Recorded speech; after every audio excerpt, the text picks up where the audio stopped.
तो इस सरकारी अधिकारी ने अपने घर पर 4 करोड़ 27 लाख रुपए नगद छुपा कर रखे थे।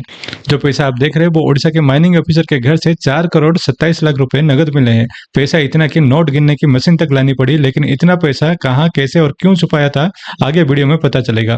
ये ऑफिसर 30,000 रुपए की रिश्वत लेते हुए पकड़ा गया। उसके बाद ओडिशा विजिलेंस ने बुधवार को कटक सर्किल के deputy director mines officer Debabrata Mahanty के घर 4 करोड़ 27 लाख रुपए का नगद जब्त किए।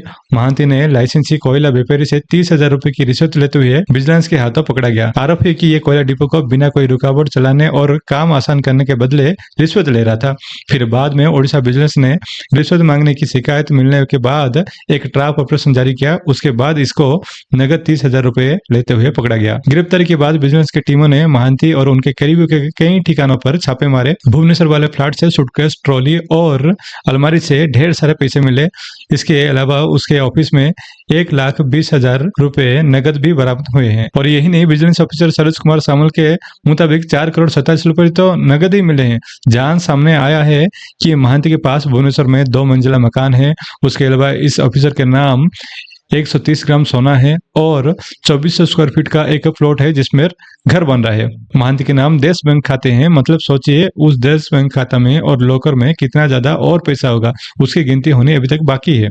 विजिलेंस के अधिकारी ने कहा कि ये ओडिशा इतिहास के सबसे बड़ी केस रेड है।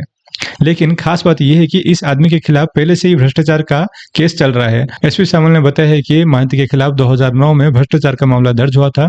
उस मामले की सुनवाई ओडिशा के मयूरभंज जिला के कोर्ट में अभी भी चल रहा है।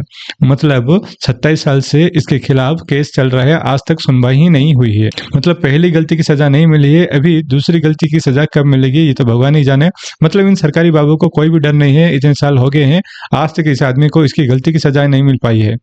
और फिर अभी की जो गलती की सजा है, जितने सारे सोने, जितने सारे केस और जो प्लॉट बरामद हुआ है और अभी भी बाकी है उसकी गिनती करना, उस गलती की सजा कब मिलेगी। मतलब सोचिए एक केस चल रहा है 27 सालों से और इस केस की सुनवाई और कितने साल चलेगी।